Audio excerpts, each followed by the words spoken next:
Ayomide here, and guess what? We're back for more incredible journeys into the lives of everyday heroes on the World Without People podcast. Dive into more vibrant stories, shared experiences, and mind blowing perspectives with me in season 2. New faces, new stories, but the same old vibe. So, whether you're a seasoned listener or just stumbling upon this oasis of humanity, welcome. Grab your favorite beverage and join the adventure. Let's celebrate the beauty of the world, one remarkable story at a time.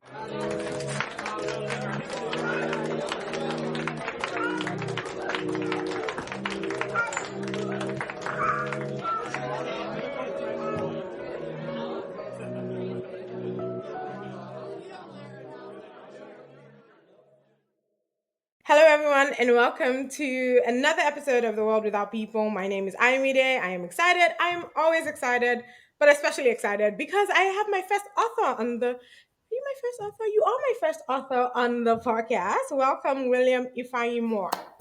Thank you. Thank you. I had to say the Ifeanyi because I was like, oh, wait, do I know how many books you have? And like, I went to Google and I put William Moore, and of course, it comes up with like a whole bunch of it, Yeah, there's a lot plenty of people. I'm us. like, oh, William Ifeanyi Moore. Let's do the Nigerian. Fun fact: William Moore is actually the Yeah. fourth most popular like together name in England. Really? I believe that There's a actually. I lot believe of that. us. That's like that Ifeanyi is key. Yeah.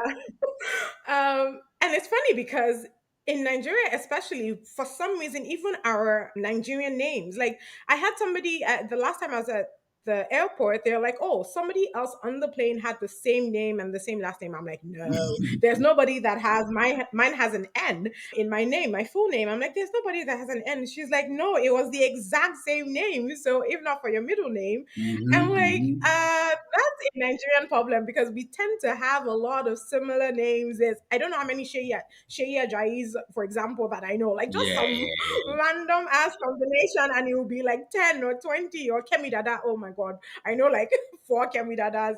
It's really I crazy. think in my year in school we had about 8 Ifanyis in just my year.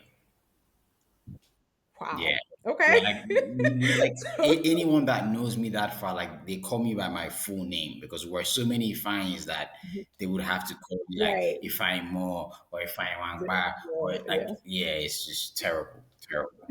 I would never name That's my child with awesome. Ifeanyi. It's just it's too many. They need to get extinct. And we're going to talk about it because one of the things you really do a lot of is one, your books are, I don't want to say mostly, but you delve into a lot of, how do I what's the word I want to use, talking about it from an Igbo perspective, right, Yes, or yes. writing from an Igbo Yeah. perspective, or trying to bring out, it's interesting though because you don't necessarily, you're writing in English, but I guess using the culture. Yes. And so I guess the question I have is, to your point about naming though, one of the things, and we talk about this even in like from Yoruba people, this whole idea of, like, for example, even taking the husband's last name. Mm. The reason we do those kind of things, so if you ever gave your child Ifeanyi Moore, Mm. they're like, oh, I know one Ifeanyi Moore. Are you the Ifeanyi Moore from so so so so and so? So it Mhm. almost kind of is like, in a way, a good thing. So what do you think? Why would you not then want to, I mean, trace your lineage since that's so important to you? yeah, maybe I'm just being a bit, I'm just exaggerating a bit that I would never do it because I don't Right. completely, I don't like the idea of a junior. I hate like the note, like just no. Yeah, yeah, yeah, yeah, But again, like I don't have any reason for not liking the idea of a junior. It's just weird to me, I yeah, guess. But yeah, for like I think traditionally, I would like to sort of like name the child in because in Igbo tradition, the idea is that you sort of name things according to either circumstance or function, you know. right, right, And sometimes it's right. funny because you have people have these names where you're like, why would you like say like an example would be a name like Obuneme, which means am I the one that Hmm. creates basically? And I'm just like, it's actually a funny.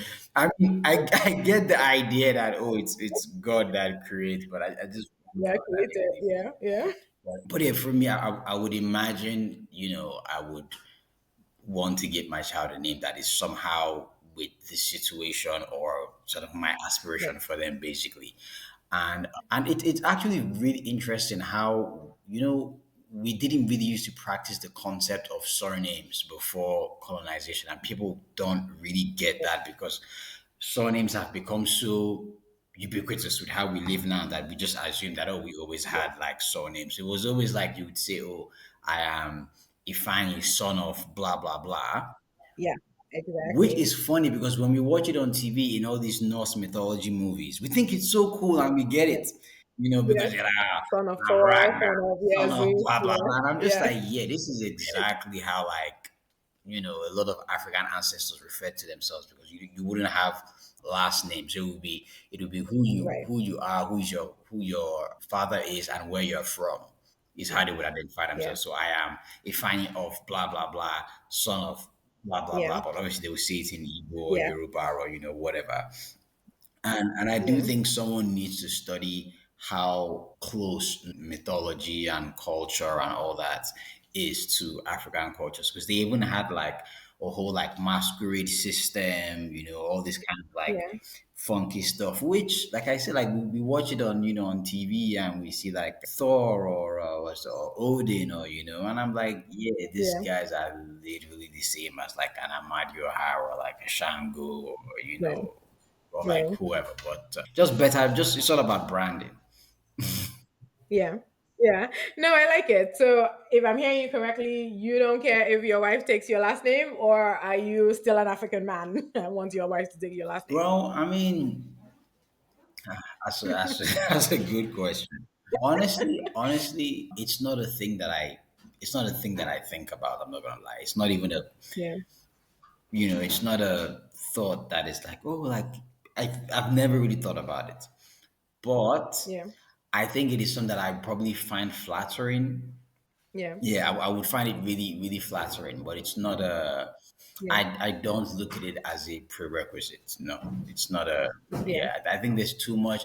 And like I said, it's actually if you're going to be quote unquote an authentic African man, then you Yeah. actually shouldn't like that shouldn't be the case. Like like in like Yeah. say for example, where my mom is from, when she dies, Yeah. we are supposed to Yeah. return her body to be buried in Back here. her Yeah. parents' place. So the notion is that that is still where she's from.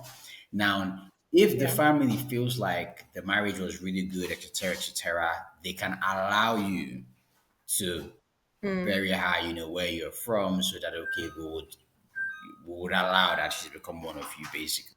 Yeah. But Yeah. it's really the prerogative of the girl's family, and they feel Yeah. like yeah. So if we're being super traditional, then and that's one of the really weird things I feel like about being a colonized African. I feel like you are two types of African. You are a version that is quote Mm. unquote like pre-colonial and authentic, and then there is another version that is sort of like the version where, say for example, when your parents say, oh, you kind of wear a tube top or a short skirt, it's not African, and I'm just And you're like like, all your outfits. yeah, wear two tops. You were practically naked at some Yeah, point like what if are we're we? gonna go Yeah, back. like what are we really doing here? But it's Yeah. just been done so well that like there's this new idea of this new African, which when you actually think of, is just Yeah. a Victorian European version of an African. And if you think about it, Yeah. like a lot of like these really heavy colonial times, like it was the kind of ideas they pushed in Africa was very Victorian, super modest. Like it's very Yeah. funny thing about Queen Victoria's era.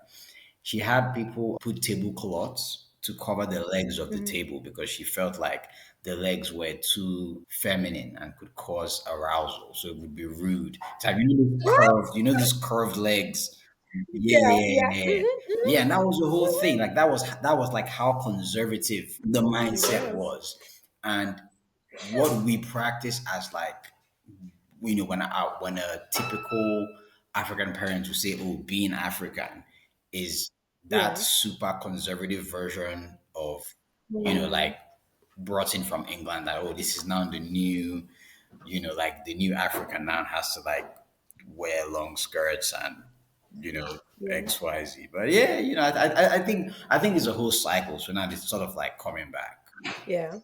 And I know that this is a very, very passionate topic for William. He's very, very particular about Africans being Africans and kind of retracing back our steps, for lack of a better term. And I'm curious as to, I know we probably talked about this before, but at least for our podcast viewers or listeners, why? Why? Because the way I think about it, I've also lived now in the States for 19 years. So whatever the case is, I've immigration really has changed that perspective one way or the other, right? You acclimatize, and even if as much as you kind of can stay true to being African, just systems, things you do, the way life operates in a way that maybe makes it easier for you than you can even reconcile with the past. And I'm sometimes I wonder if going back, and maybe it's not just going back, but understanding our history, how that can help us in the future. But sometimes I think, if we think about going back, it might actually set us back. And Africa is already, in a sense, still less advanced than we want it to be. So where do you think that understanding our history can help us, but we can still be developing, right? Or developed as a nation. And so when I say developed as a nation, I'm thinking more like we have great education, we have great healthcare, and all of those things, which if we're being very honest, that there's no saying that that would not have remained the same if we had continued, quote unquote, without the colonization. But we're where we are now, and we need things, and we need to survive, and we need to trade, and we need food, and all of that stuff. Where does that all merge? Hey everyone, if you're enjoying the podcast, please don't forget to hit the subscribe, like, or share button. Whether you're on Spotify, Apple, Amazon, or YouTube, your support helps us to reach more people. Stay tuned for more amazing conversations, and thank you for being a part of our community. Well, I feel like for these things, and this is where it's gonna get a bit weird. Okay, I feel like a lot of people need to understand that it is like every group has, for lack of a better word, a language that the group is used to. If you look at, let's say, you look at Asians, you look at Arabs, you look at Europeans, Africans, you could like everybody sort of has their own like whatever way, whether you're looking at the way they write the text, the way the language sounds, you know. And the problem is Africans need to understand that like there is never going to be a time when we would embody this sort of like European mask and it will work out for us because it's just not a system that we are used to. It's always gonna feel that's why it always feels like our democracies just aren't working because we don't Mm, know it's not I don't know if you think of it think about something like dancing for example yeah imagine telling Africans that no, you can't do none of these leg over doings. You can't do like you have to dance in this classical 1 2 steps to mm, the right, three twirls, and you know, it's just I'm not saying that you couldn't learn to do it, but it's right. not it's not what is natural in your lineage. It's not what is normal to your Yeah. form. So it's not you like what I tell people sometimes is look, you can be the best African rapper, but you're not gonna Mm, be bigger than the best or even the 20th African American rapper simply because you are still guesting in that space. Someone yeah. there, on the other hand, is never going to make the kind of Afro beats someone that is here can make because it's not Yeah. like that sound. It's more than just telling your producer, "Oh, do this, do this." There is Yeah. there Yeah. are parts of it that are almost genetic in a weird way. And for me, a lot of what I try to do is to get people to understand that look, this construct we have of wanting to model strictly after a very European style is just not going to work for us. Like it's just Mm, like say for example, if you look at something like education, for example, a lot of mhm, African education system work with an apprenticeship sort of system. Yeah. Yeah. Yes. Now, that system is getting more popular globally, Yeah. but it's not, nobody is packaging it as, oh, this is an African system. They're just like, oh, we have this new system of, like, they started when I was in uni, it was like, oh, work shadowing was like the thing. And I'm like, yeah, this is Yeah. exactly Yeah. what an apprenticeship is Mhm. about, work shadowing. Yeah. Yeah. Yeah. Even sort of like the kinds of economies we are going to build. I don't feel like, not that we can compete for any kind of economy, but building a service-based economy, I don't know. I feel like we're a very Mm. resource-heavy country. We're a continent, Okay. so it makes sense. Like if you look at Right. places like Dubai and all these places, they are not doing call centers, and no, they leave that stuff for places like India that can provide those kind of Yeah. services. They are going to face their minerals and their oil and gas, and and trade, Mm. and they would know to dominate on those things. But it just keeps feeling like in Africa, all we do is just try to do this. How many Nigerians do I know that are actually Mm. practicing what they studied in uni? I Mm. promise you, like a good 80% of, I studied pharmacy and I'm writing and I work in communications. You did study Yeah, pharmacy? yeah, I feel like we never had yeah, a yeah, yeah, I conversation. did. I did. So like, you Really? know, so but it's just like because there's that idea that, oh, this is what you need to do, so to speak. Meanwhile, like Yeah. before, like we would generally watch a child and they will see what the child is interested in. And like in Igbo, for example, there's a word for it. They will say onwe ama. XYZ. So you say, oh, when Mm. I'm a doctor, or like you have the it's almost like saying you have the given knowledge, Expertise. yeah, of being a thing, Yeah. but it's identified by Yeah. what resonates with the child, not by what we think is, Right. oh, we need to send you to get this Right. degree because it's gonna make you XYZ. So yeah, like I don't know, like I just I just feel like it's something we need to make peace with, and I also feel like there is a psychological disconnect that we have as well that we constantly suffer from, even if we're not aware of it. This idea that, Mm. okay, we're going to even get into more woo-woo territory now. So the idea of what you think of yourself in history has a Mm. real life consequence in how you move in the real world. If you meet, like, say, for Mm. example, like a traditionally Jewish person, the idea that Mm. your self image of yourself is that you are from a lineage of chosen people allows you Mhm. navigate the world in a way where you cannot be enslaved, because in your Mm. mind, your conception of That's yourself, true.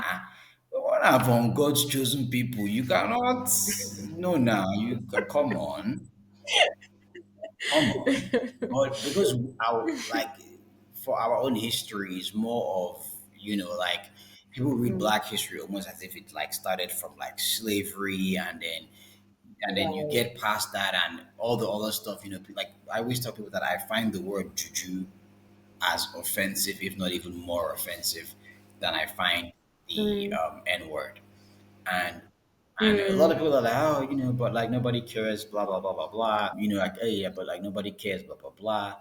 But no, like I feel like the concept of the N word is like an anthropological term to sort of denote one race below the other. Basically, it's like an othering term, Right. basically. And Yeah. if you Yeah. are going to subject a race to sort of be like to be subhuman, you also Yeah. have to make their culture subhuman. If not, because if you think about it, if I can build the same kind of culture you can build, then technically I can't be subhuman because we are both building exactly the same thing.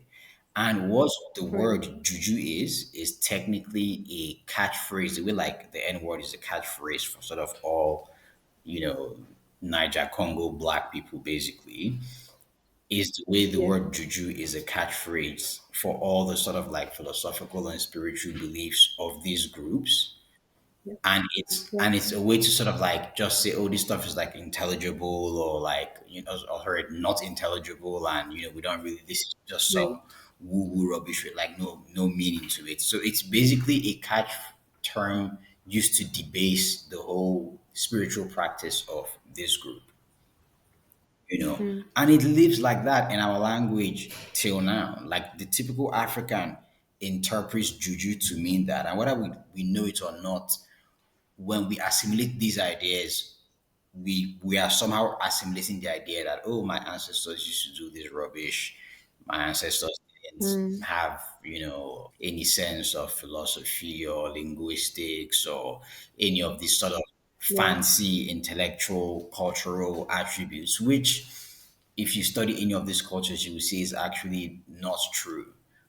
So I just sort of feel Yeah. like, even if for anything, like I'm not expecting, and I have to be clear about this, I'm not expecting the modern day African to sort of like, Going to Juju. yeah, like wake up and, perform. And I mean, like, if you want to, you can, because the way I look at it is, it's also the way I don't expect you to wake up and rub olive Goodbye. oil on your forehead every morning.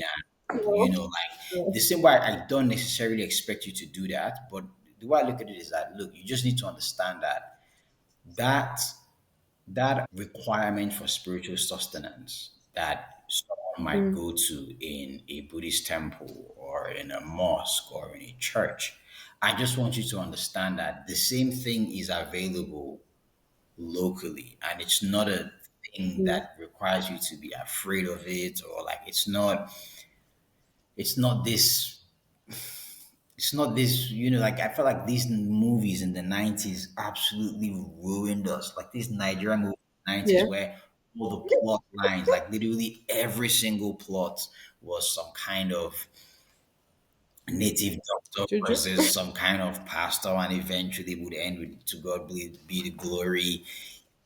Yeah, and like from Blood Money to Karashika to, they just didn't let us rest. They just didn't let us rest, and Yeah. in a sense, like, if you think about it, like, I tell people now that, oh, like these younger kids now, that they're not romantic anymore, because they don't Mm. watch those kind of movies we were watching when we were growing up. Mhm. Yeah. Yeah, we grew up watching Yeah. proper romance movies that had, like, which Yeah. I'm not sure if it Yeah. was good or bad, but I felt like it Yeah. was, they had very definitive roles. Like, I feel like I still have to Yeah. chase someone to the airport before I die, because Right? Can I because be? clearly I'm not doing it right if I haven't chased someone to the airport, you know. Yeah. But Yeah. what, I definitely hear that. Yeah. Okay. No, I mean, so you and I have definitely had this conversation before, because the Christian in me obviously understands the evil that that was depicted in all of these movies, because again, I mean, there's no part of me that can understand why you needed to kill your son to make money. Because they didn't just do the native doctor situation, they added the evil component of it, right, which was one person has to suffer for the other person to gain. And I think that may be where there's been a difference in understanding what you're saying as local spiritual practices. Like, there's nothing I've ever heard about Buddhism that connotes killing each other, yes, making yes, the yes. other person But suffer, and all of that. yes, yes, That's the yes, yes. But difference. okay, okay, okay. And this is something people say a lot, and like, we have to be very clear about these things.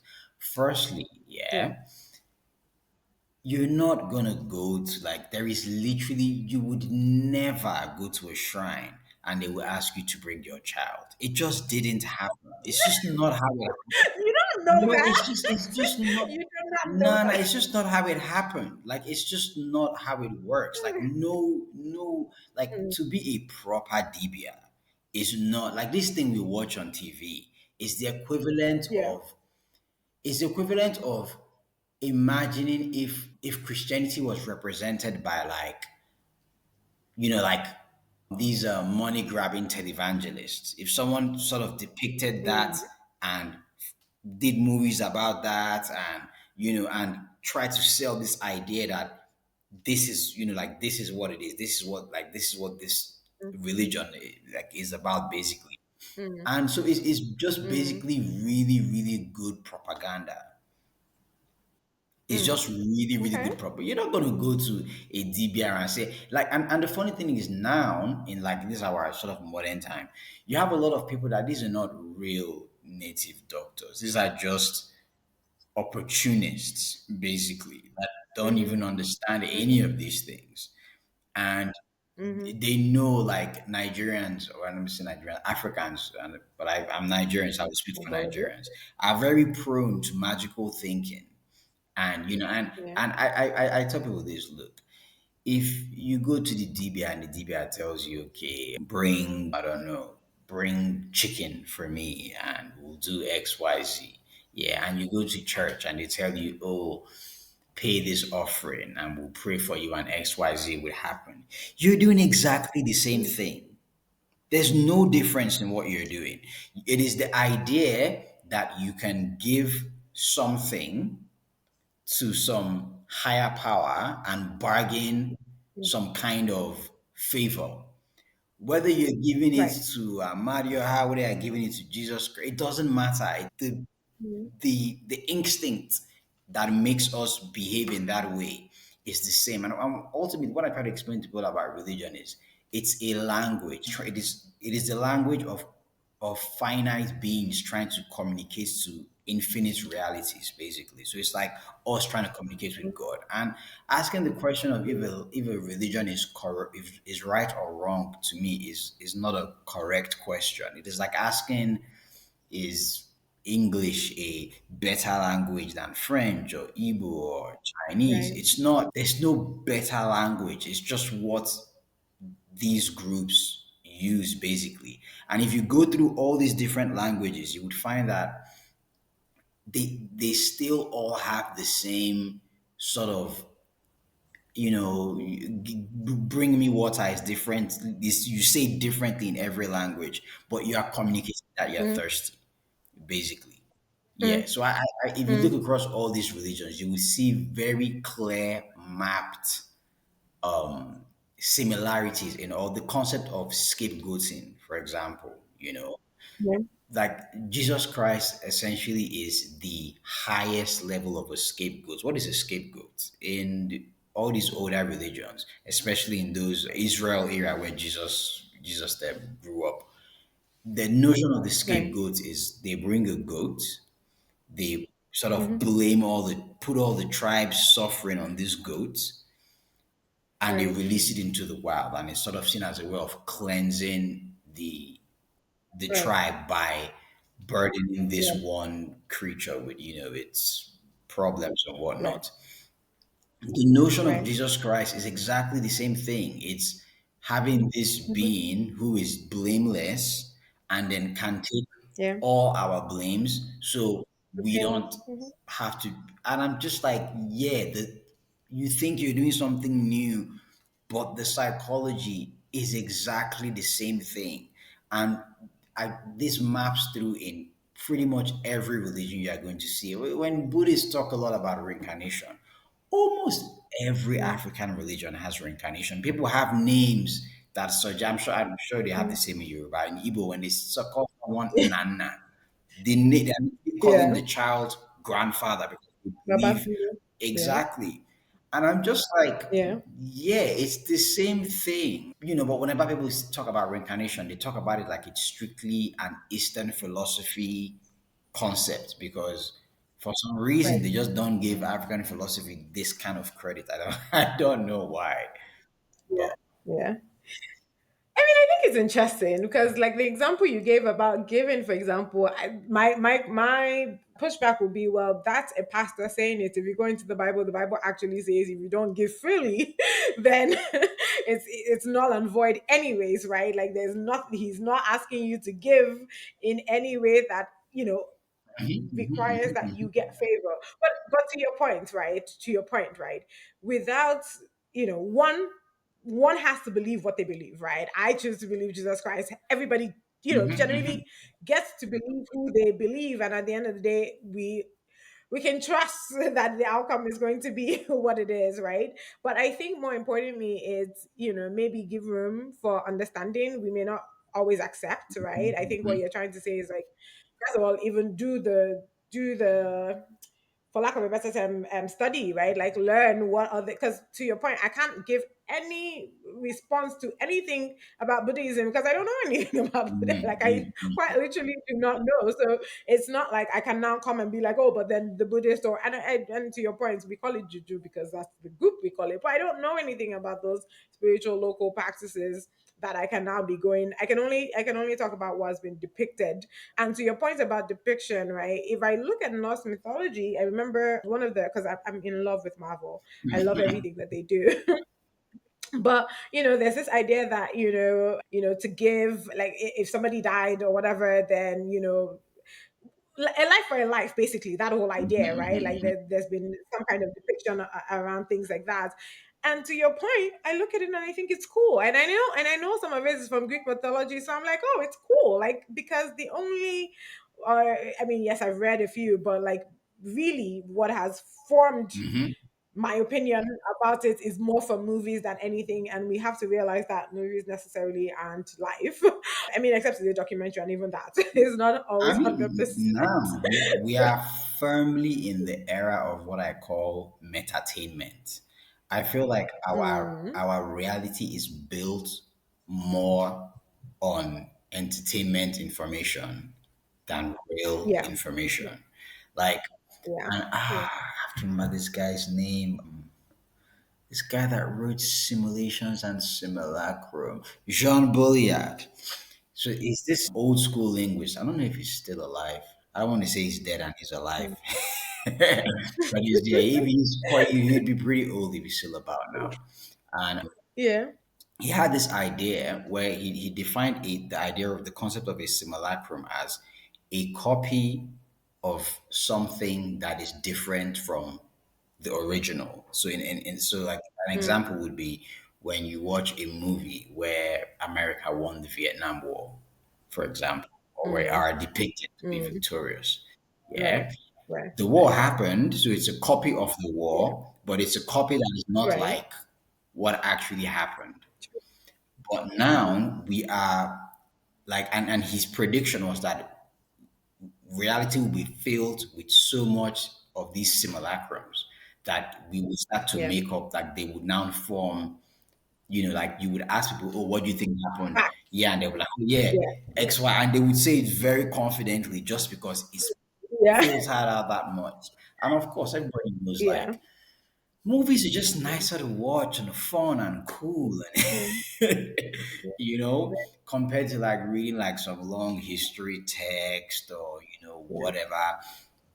And I feel like countries that know that really understand, like like what makes for good cultural valuation, basically they lean Mm, very strongly into sort of like their cultural stories, their it gives like, I mean, if you went into Norway, and I promise you, it doesn't look anything like the Viking Viking movies, or anything right, like that. And I'm right. sure even back then it wasn't like that. I mean, Yeah, it's even yeah, hard for us to believe they weren't speaking English then because we watched them speak English in the movies. But of course, they were all speaking like, Dutch and yeah, Nordic. Yeah, Nordic yeah, languages and yeah, stuff. yeah, But just because yeah, even just because we watch the movies in English, we think they talk like Ragnar Lothbrok, or yeah. like, nah, it wasn't like that. Yeah. Yeah, no, that's a good point because it's one of my issues with a lot of war movies because I feel like sometimes they're only talking about the particular. So yes, this particular unit was successfully in this one thing, and they make it the whole thing about the movie. I mean, sometimes you watch a lot enough about this whole, even like with Saddam Hussein, and you would just think that this whole thing was just fun and games, and you're only seeing it from the person's perspective. And point, I think you're very right. We have become a nation and a people, and across the world, honestly, I wouldn't even just say America, whose sense of fact fact of what they think they know and is real Mhm. is based off of social media and or entertainment. And so I do have to bring up the question. First of all, we said we were talking about books. We have not spoken once about your book. So let me first of all say he's the author of Lonely Roads, Sky Sage, and I think there's another one on the short stories. Remind me. 30 30. Oh, even I've forgotten that. Yes, yes. Lonely Roads I read, and Sky Sage I was privileged to actually before it came out, see some of the initial copies. Just brilliant. And like I said, part of why we're talking about all of these things is because these are some of the leanings that your books have gone into. He does short stories, he does poetry, all of the works. But now you're verging into something that I think is controversial in all of the world, Yes. this whole idea of AI, Mhm, mhm. because we don't want to lose our jobs. The whole robots are going to take over. I actually saw something on Instagram the other day where apparently ChatGPT said to the person, "Hi, good morning. How are we feeling today?" And I'm like, okay, well, to be fair, that's scary. Can we not like get into that space? But now you're trying to, or you're already working on an AI generated book. Mhm, Is mhm. that correct? Yes, Okay. yes, yes. And I think I want to understand why you're delving into that because, again, one, like I said, people are already afraid that AI is going to take away from their from language in how, especially in the written form, and how that Mhm, communicates. And I'll give you an example today. Again, while I was trying to do my research on you, I'm like, I gave it a thing. I said, oh, give me some questions. I already knew the questions I had, but I just thought, let me see what else this is going to pop out. Didn't really give me anything crazy, but then I said, okay, you know can you search more about William Ifeanyi Moore and give me other related questions? And then it popped out with, well, I'm just a huge language model and I don't know enough about William to be able to give you some yeah. questions, that kind of thing. So I'm like, okay, good. I mean, safe. Let me go do my own research. Let me, whatever the case is, it feels safer that way than it's telling me William is from, because I mean, it could have easily said, oh, William is from this, William is from this is the school he went to. Da, da, da. if I mean, I feel like we get to a scary if you point. if you asked it, do you know the writer William Ifeanyi Moore? It would probably tell you stuff about me. If you Yeah, so Okay, it's so all about how. again, I just Yeah, so it's really just all about how you prompt it that would determine. In fact, okay. one of the biggest problems they're having with AI is that like it is almost nearly impossible to create an AI that's with enough amount of questioning, it wouldn't give you the answers you're looking for. And initially, when it first came out, people were asking it stuff like, "How do we make homemade bombs?" And it would just tell you, like do blah blah blah. So these are the. But now it's now then the more they improve the security, then someone would say, "Oh, I am a thriller writer writing a book that, and my writing requires me to describe home bomb making. How do you think Mhm, I can explain this?" Because the AI is a mhm, language model.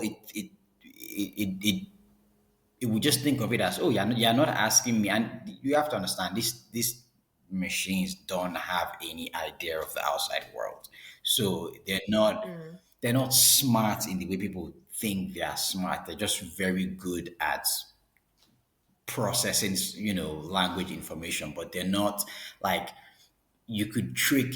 thinking. Yeah, they don't think. You could easily trick them into. So that's one of the big problems that companies are facing. Ways to make sure that some of these things are airtight, and at the same time, if it's too tight, then the AI is not answering anything reasonable, and it's just kind of annoying to use, and we might as well do it ourselves. But anyways, yeah, sorry, carry on with your question. My long question. But my question is, so why are you doing it? Okay, What has the process been like okay, so far? okay, What would you say is the advantage and the disadvantage, and will it take our jobs? okay. Well, to start off, I started off extremely skeptical, almost violently Mm. opposed, and I actually think I know why. My friend who I wrote 13 Moons with, I actually forgot Mm, yes. Yeah, I actually mean, mention yeah, it for because that reasons. has, yeah, that has like about about 60,000 downloads now. But anyways, he called me and he was like, Okay. "Dude, there's this new thing," and the way he phrased it, he was like, "Bruh, you don't even need to write anymore." And I was like, Mm. this doesn't sound like the My flex God.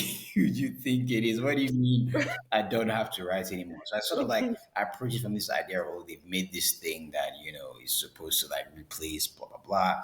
And then I just went to use it and I gave it sort of a basic prompt, very generic, got a very generic answer. And I was like, you know what, this stuff ain't even all that, man, whatever.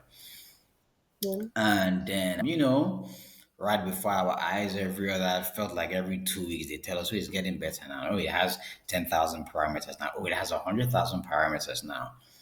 And, I'm seeing like the artwork, all that. And after a while, like for me, I had to sit with a couple of hard questions. Yeah. So, first of all, and to be very clear, I think different artists are going to approach this in different ways and are going to come to their own different conclusions. For Right. me, I I've come to understand that, look, where art is going now, it's more than just the craft of it.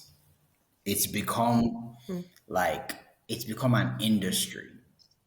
And whether the artist likes it or not, the artist lives within an industry. And the way I look at it is, look, if me and five of my friends are going to challenge Disney, we are going to need AI. A lot of artists now are viewing it as, and I understand why, because we are trained to operate from a scarcity mindset. So it is easy to see Right. something like this as a threat rather than seeing it as an opportunity. That's something you can leverage. We are now in a place Mm. where I could literally think of a story, write it in a day, illustrate it in a day, put a voiceover in a day, make the video in a day, and publish. This is all in the same day. Literally all in the Mm. same day. This was literally like only big companies could do this before. Companies that could hire like Mm. 10 illustrators to work on the project at the same time. Hire like Right. four writers to work on the project at the same time. And the thing is, now I feel like a lot of these big corporations think that AI might be to the advantage because it means they're going to hire less people and use more machines. Right. But my prediction is that on the long run, instead of having a situation where Disney is making $1 billion, you're going to have 1,000 independent creatives making $1 million Mm. each. So Mm. I personally feel like artists need to understand that, look, this is where this thing is going, and sort of like, we can't have this conversation without talking about the whole copyright element of it. And people say, oh, it's stealing Right. people's work, etc, etc. Now this is where like I might get cancelled from the art community for this bit, but I'm trying to Yeah. be as honest and open as I can. Look, first of all, the game is the game. What we are experiencing is techno colonization. The only Mm. reason we are seeing all this complaint about AI art stealing copyright is because a group of people that have never had anything stolen from them and just Mm. imagine they were immune from anyone stealing from them are finally getting something Mm. stolen from them, and they're like, whoa, you're not allowed to do that. And Right. for we that we've been in stuff stolen from us, we're like, yeah, that's actually how it happens. Like, it's not even new. Mm. Like, this is the Mm. game. Like, it just Mm. feels weird to you now because it's finally happening to you. But, like, I mean, okay, they are stealing your artwork. They've stolen people's land, resources. Like, it's Mm. how Mm. it's just how the world operates. And in fact, and what I look at it is this is even the only time when this thing they are stealing, I can even get something out of it. Yeah. Like before, Yeah. like when they steal the land, I'm not getting anything out of it. Like is a wrap. Right. Like they'll probably keep me there just to till it, pretty much. Yeah. So yeah, like the way I look at it, and for me, honestly, I know how much easier AI has made like my day job, where I also work in Mm. communications, and Yeah. I know how much cost is driving down for creativity. And Yeah. honestly, if they need to steal some of my work to allow me to have these, to be able to cut down my work from, I don't know, maybe 6 hours a day to 3 hours a day, I'm fine. It's okay. I'm not doing much with the work as it is. And then secondly, this notion that writers have where they say, oh, that like writing with AI is stealing people's work. It's just simply not true. First of all, Mm. even if you had a story you wanted to tell with the AI, you still have to tell it the story for it to tell it for you. It's not like if you Mm. just typed in, oh, AI writes me a story about a man that met a woman and they lived happily ever after. It will give you a very generic story that nobody's going to buy. It's not going to sell. It's not going to have any nuance. So people have this idea that when you prompt the AI for a story, that you're writing in 5 sentences and you're going to generate a novel from that. It's not true. Mm. Most of Mm. these AI systems, they can't produce more than 1,500 words that are coherent. So Mm. you are prompting about, I promise you, you're prompting about 1 page to get 3 pages. That's how long the Mm. prompts have to be because you still need to explain your narrative structure. You still like, it's not Mm. this people that try to use it in this sort of super generic way. You can't make good Yeah. content with it basically if you're making. So the way I use it personally is Yeah. I pretty much almost write the entire story to Right. in the prompt, and Yeah. it's something I know a lot of people are going to feel a kind of way about. Sometimes I do just still write organically because I enjoy the process. Like for me, I have this thing where I talk. It's funny enough, the story that I'm working on AI. The whole point of the story is asking the question about AI's place in humanity and the machine's place in Mm. humanity, basically. So I figured Mm. it would just make sense for me to actually write this with the machine assistance because it's the machine is also a part of the story, basically. And Yeah. there's a scene in the first chapter where the main character is having like a nutrient pack, which is basically just imagine a can that had all the nutrients you Yeah. needed, and his girlfriend is having Yeah. like rice and stew and whatnot, which generally might not even have every single scientific nutrient you need. And he's saying to her, Yeah. why are you having like why don't you just have the nutrient packs? It has everything you need. And she's explaining that Mhm. look, eating is not just about absorbing nutrients. It's a tactile Yeah. experience. It's the whole Yeah. thing. If not, we'll be just like the machines. Why don't you just charge yourself? Basically Yeah. you know Yeah. and I do also enjoy writing as a craft and as a tactile experience, but I would also say Right. this more than just the craft of the writing itself. What I enjoy the most is the story building, the world Yeah. building, I Yeah. think of myself like more of a story director that is forced to write because I have to bring it to life somehow. Yeah, but the piecing together of the world and all that stuff for me is Yeah. what I think of as what my proper art form is. Yeah. And for artists like me, we are more likely to become business artists than to become sort of like artsy artists.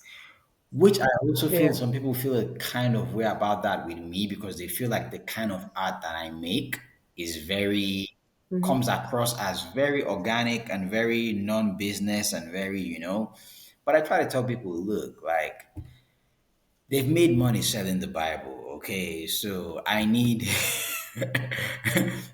so I need to actually like there's no I don't want to build stories and stuff that 100 people or 3 people. No, I want to have Mm. stuff that is as big as Spider-Man. I want children to wear it on Mhm. their shirts. I want like Yeah. my nephew hasn't even started watching Spider-Man and he has Spider-Man pajamas. Yes. You know, that is like Right. that is really Yeah. and for me as an African, I feel like this AI revolution is brilliant for African creators because let's keep it a Mm. hundred. You are not competing with these guys on a flat Yeah. surface. It's not like you're Yeah. not even an independent American can't compete with Marvel or DC, Mm. let alone Yeah. an independent Yeah. African. But we're getting to a place where Yeah. essentially we are all going, and this is what I really like about this AI technology. I like that the tools are generally accessible. The barrier to Yeah. entry, most of these AI tools, even the expensive ones, you can probably get a subscription for $30.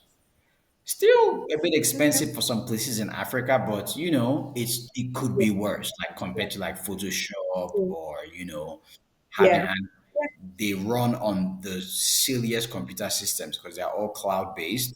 And right now, if you go to YouTube and you search African folk tales, you would see Mm. videos upon videos upon videos of these AI made for African folk tales.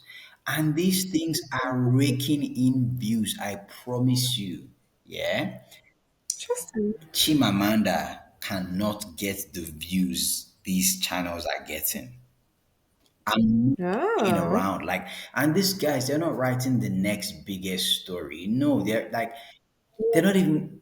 I'm gonna keep it a buck. A lot. They're not even writing good stories. Nah, it's just the Yeah. animation is just very catchy. Yeah. Yeah. They have nice background music. They have brilliant thumbnails. They understand the YouTube algorithm, etc. And Yeah. it's all like the stories AI generated, the pictures are AI generated. Oh, but at the end of the day, these guys are making good money, and this is like these are people that would never there was just no avenue to even do something like Mm. that before, basically. So yeah, I would say this to any artist that is worried about AI. Look, it's here. It's not good. Yeah. I would protest if they took it Yeah. away. We have to keep it here now because yeah, it's Yeah. great for too many things for us to let it go now. Mm. And it's just Yeah. like, I mean, come on. When there used to be the guy that would tell the story orally and everything, and then somebody invented paper, and I'm sure they were mad, like, guys, what's going on now? I have to learn how to Yeah. write, and Yeah. then Yeah. and now it's just something new, and we are going to make Yeah. newer forms of art with this AI, and it's going to be like its own kind of thing. I do think it would Yeah. also give sort of the way if you went to like an art gallery, for example, you would see stuff that is made by hand, and I also think it would increase the value of those things because those things sort of now become Yeah. even more Become rare. yeah, they even become more Yeah. collectible. So it's not yeah, Yeah. it's a win-win. I just think people just need to calm down. Like firstly, when people say, Yeah. "Oh, there's gonna be so much trash content everywhere," I'm like, "Yeah, there's already so much trash content everywhere. 100%. That is just another contender in the trash sludge, And yeah, Yeah. it's I don't Yeah. know, I don't know. One, you're coming at it from a writer's experience. The last person I spoke to about this was more around, he was more around, what's it called? Film, which in of itself, especially from a Nigerian industry perspective, I mean, we're keeping it a buck. The story writing is already really, really bad. Mm. So it's not like it's necessarily going to take away from people's job per se, but it was also trying to kind of I think one of the things he said that I think is really important is what's the story that we're even trying to tell. Like as Nigerians, and we're mostly talking about Nigerians, we don't necessarily even know what story we want to tell and what story we want. And I think you kind of alluded to it again with this whole idea that there was this one time when the story was mainly about juju and trying to put the face. So it's almost like we haven't yet figured out as a nation what's our story to tell? And I think that's going to be my last question for you, because we could keep talking about this, but you focus on on mythology, let me not say no, Mhm, so African mythology, for lack mhm, of a better term, African folk. But I think another thing that you do is also really talk about it from, like I said, an Igbo tradition. Now, two things. One could say, well, as a Nigerian, why focus on the one culture? And I say that because of the political narrative mhm. of maybe we should break apart. What do you think about that idea of focusing on one particular, I don't even know what the word is, but one particular tract or niche, I guess, in that sense? But it also, again, bringing it back to the AI, though, is the idea that is it able to, does it understand the African mythology and the African history? Because I assume, at least as of right now, that they don't have that language model based off of Africans, right? So right now they've made it, at least to fit currently the people who are working on it, who are very much mostly European and white, whatever, wherever they're from. So, what would you say about, is that, is the AI able to understand your tradition and what you're trying to put into the story? Um, Not really, but it doesn't have to because it understands Okay. language, so I can just explain it to it. Okay. Yeah, so it doesn't Okay. even have. I mean, it would be easier if it did because I wouldn't have to explain Yeah. so much in my prompts. But even as it Yeah. doesn't bother me as much because I feel like, okay, if I ask it, for example, what do you think Amadioha means? It would tell me whatever it has from Mm-hmm. Wikipedia, whatever, whatever. But then I can Yeah. explain to it, oh, Right. Amadioha is derived from blah blah blah compound words and mean blah blah blah. Based on Yeah. this, please help me do X, Y, Z. So, you know. So Yeah. yeah, it sort of works out in that way. And the question of sort of focusing on, let's say, a tribe or a culture, it's the one I know, so it's the one I'm going to do. I can't do one on Hausa I like or it. it's the one I know, so it's the one I'm going to do. And also, Yeah.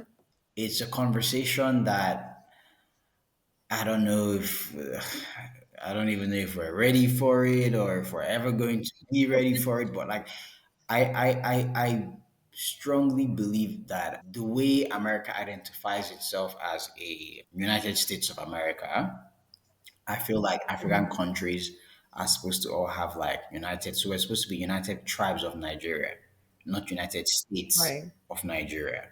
So the Right. arrangement of our states should just be in tribal forms. I feel like it would allow Mm-hmm. much better regional governance. Like Mm. it's just, I mean, look at the UK has left the EU. I'm like, these guys Yeah.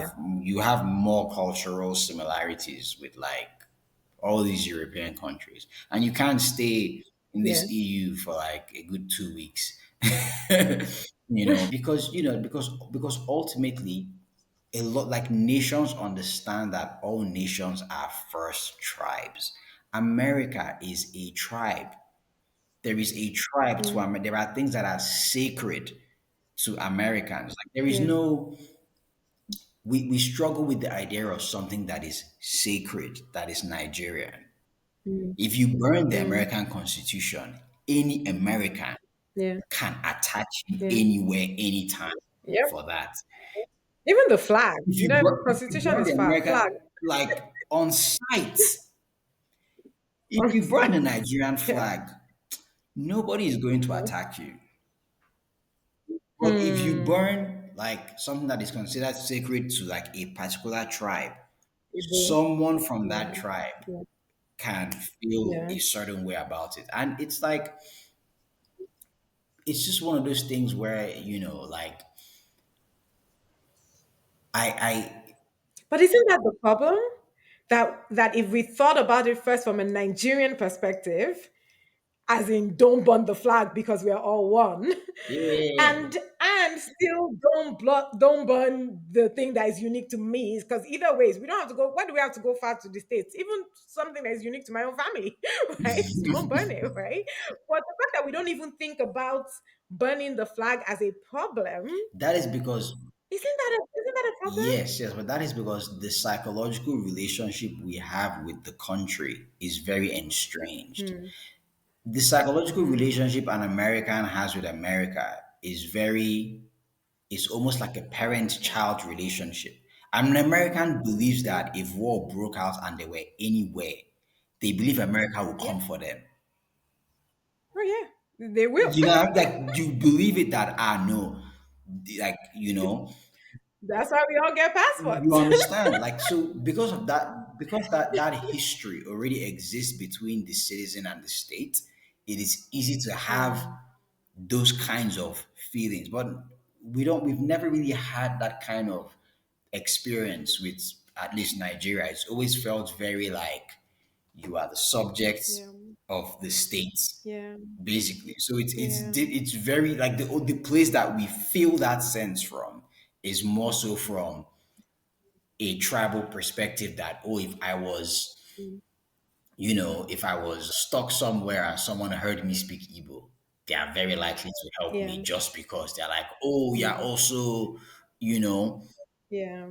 So yeah, Yeah. it's one of those things where if we're going to develop it, people have to understand that look, nothing goes for nothing. We can't just wake up and be like, we should be as patriotic as Americans. Like it's Mm. earned. Like the Yeah. reason the English feel the way they feel about being English is because there's a way England feels about them too. So Yeah. so for us, it's just one of those things that left to me, I feel like we should be allowed to lean into that tribal identity, but now also Yeah. conceive ourselves as a united tribes of Nigeria. It's just like the Yeah. way, like in America, like people from Texas, they feel like they have their own culture and their own way of, XYZ. From Yeah. Atlanta, they feel like they have Yeah. their own. Yeah. Midwest, North, yeah, Northeast, all of Exactly. that. South, Yeah, yeah. but they all still would come together as America Yeah. and like one. So yeah, I feel like that's how we're supposed to do it. But we've this sort of state systems we have, and every other, it just becomes too political. I mean, if we knew that, look, all of you that speak Igbo, this is your leader. We have our Nigerian Yeah. head Yeah. of everywhere, but we know, okay, your location, this the guy is going to. We don't even that way. We'll not even be Yeah. stressing for presidency. You know how when presidency election is Yeah. happening, the whole country is on standstill. Da, da, da. Yeah. That way, Yeah. okay, go and hold, like, This this person's is the next. guy you need to hold, you know. But Yeah. Yeah. oh well, one day. I actually think that's a very, very excellent answer. I will be very honest with you. I didn't even know where the question would go or what the answer would be, but I really do think it's an excellent point. One, start small, but the big thing that you said is that American, for example, their leadership built that trust with the people and built it in such a way that they can know that we've got your back, right? And our leaders don't do that. And so what am I even in love with this country? Even though I'll be very honest with you, I just have this love for Nigeria that I can't explain myself.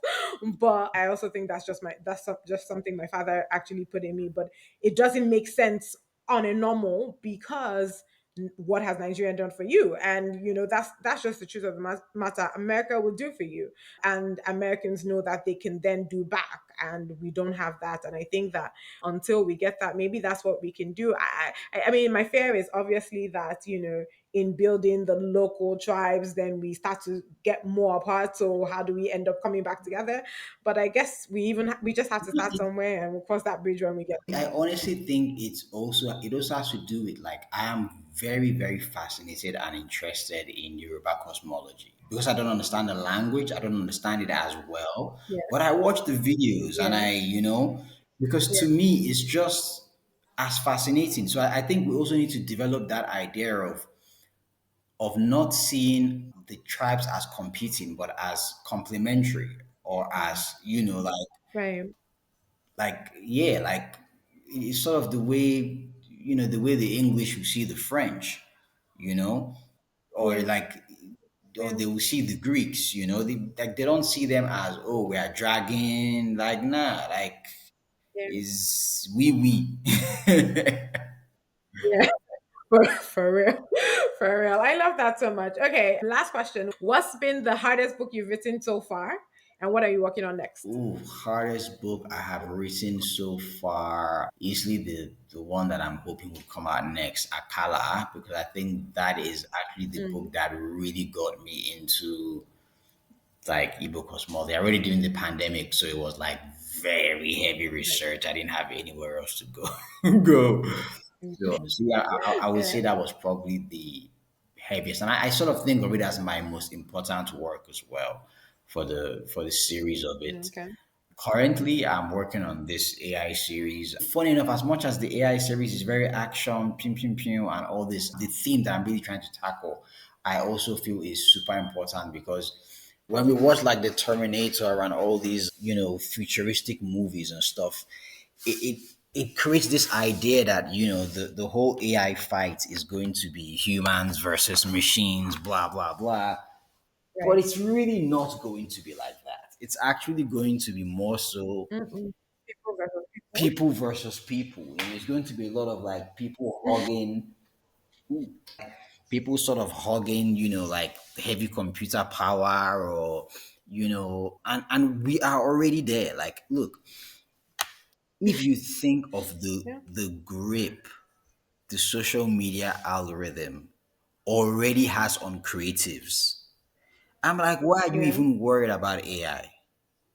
This algorithm is already a mess enough. Like most of us are not even Yeah. creating in the way we want to create now. We're creating things that we think would work on the algorithm. It's literally disrupting Yeah. like Yeah. it's already happening. So and it's not you and the machine, it's you and the guy that owns Facebook and Twitter or Mm, whatever, and yeah. 'cause Yeah. this book even features like these four guys called the Forever Four, and it's like sort of depictions of Mark Zuckerberg, Sam Altman, Elon Musk, and Jeff Bezos. And Nice. yeah, and that is the future that we are going into. Like it's kind of scary, but it's just Yeah. another era. Yeah. So where can people find you? One of the things I noticed was that you're not on any social media well enough. On Twitter, I think the Yes, last one was like the yes. last thing was like 2023. Oh, I was like, what?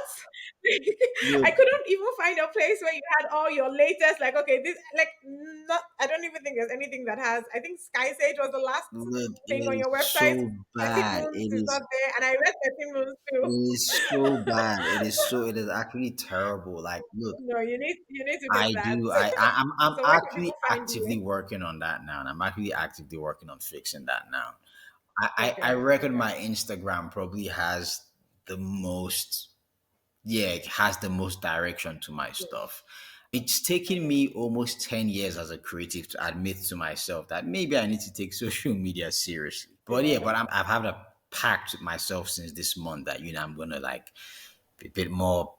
And I have to say, this is such a horrible time to be a creative because for a lot Mm, of us, we just want to write the book and go away. mm, Like we don't want to yeah. have to create Right.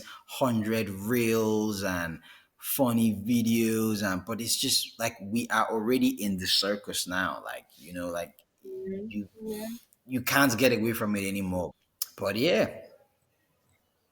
I will say outsourcing it Oh. because I mean, for me, as Mhm. a with the podcast, like I have to promote. I started new. I'm still trying to fight the algorithm. I mean, I'll be honest with you. I'm probably not doing as much as I could, but at least outsourcing the basics. So, for example, your profile needs to at least let us know where they could go get 13 Moon and Sky Stage and all the other Mhm, books. You have the mhm, recent stuff, but you don't have the past stuff, which mhm. people might want to go into and stuff like that. So, just even having a link, but to your point about AI, you can also tell AI to help you with some of these things.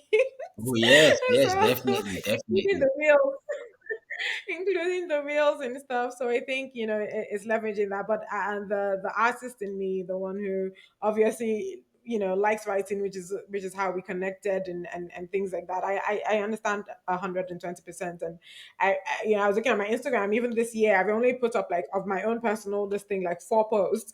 Everything else is just about the podcast, but it's not me that is doing it, it's somebody else doing it. I'm like, okay, good, because if I were to do it by It'd myself, be yeah, nobody's impossible. getting It'd be anything. impossible. I have a guy as well. I can't do it by myself.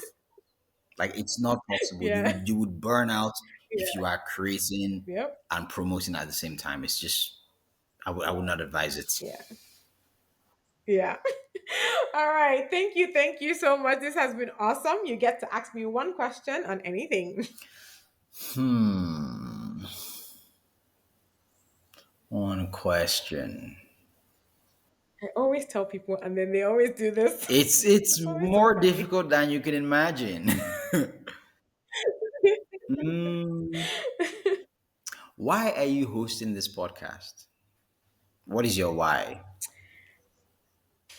I feel like I've answered many variations, and I feel like maybe my answer always changes. But I think my why is just I like learning, and every conversation I learn. I learned about and I'm going to go and look for it. Say it again, Synchromore. What? How did you? What was that thing you said? Simulacrum. Simulacrum, simulacrum. I was gonna ask you privately anyways, and really, think about. And I also want people to learn. I feel like again, some of the things you've even said about your personal self, it's fine, we've not, spent a lot of time or anything, but we don't get to the depth of a person half of the time. And this gives me an opportunity to be, like I always say, a chapter in the book of this person. And I know that somebody's going to learn from it, but I also get to learn from it. It gives, because so far I've mostly been doing people that I know, or at least I have a touch point. And I think that that's it's almost like how the Bible says that I'm building my I'm building my resources by by quote unquote doing this. So in a way, hoping that a lot of people are learning, but also I'm learning a lot and building my network. Because in person, I am very, very bad with networking. Very, very bad. Absolutely horrible Fair with enough. Fair enough.